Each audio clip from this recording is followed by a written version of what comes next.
Happy low carb na naman po sa ating lahat. So, ito po ang aking luto sa ngayon. Samahan niyo po ako sa pagluto ng aking eggplant roll. Ito po ang aking version. So, ayan guys, ang ating ginamit dito ay yung pork ground meat.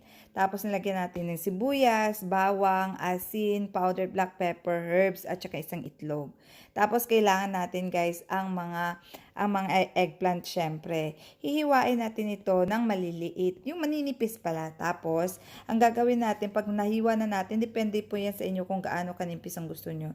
I-bake po natin siya ng 15 minutes. Habang binibake po natin yung ating eggplant, ihahaluin na po natin ang ating pang tawag nito, pang palaman. So, ayan na po. Tapos na po natin siyang ihaluin lahat ng ating pampalaman. So, ayan na rin ang ating eggplant na na-bake na ng 15 minutes. Depende po yan sa kanipis o kakapal ng inyong eggplant po. So, ayan na po. Medyo luto na po siya. Kasi pag hindi po natin i-bake, matigas po siya i-roll. So, kailangan palambutin muna. So, ayan na guys. I-fill in na natin ito ng ating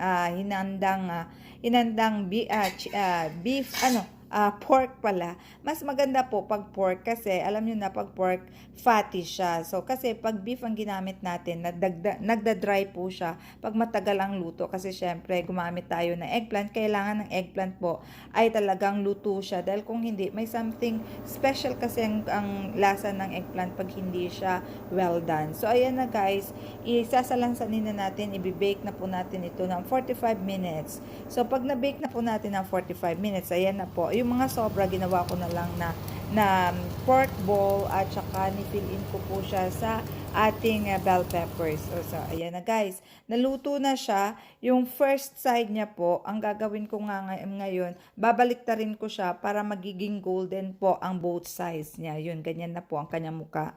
Mas masarap po siya pag kinabukasan mo na siya kakainin kasi mas masarap. Nag-a-absorb kasi sa eggplant ang lasa ng ating palaman. So, ayan na guys. Super duper sarap. At saka pwede nyo pong itry. Ako po, mga lutong bahay lang po ito. Dahil etong gusto ko na iba-iba yung luto ko para hindi magsasawa ang aking tagakain sa aking low carb meal. So, ayan guys. Maraming salamat po sa pagpapanood. Sana po nagustuhan ninyo ang aking low carb meal at saka life without rice. Ayan na guys.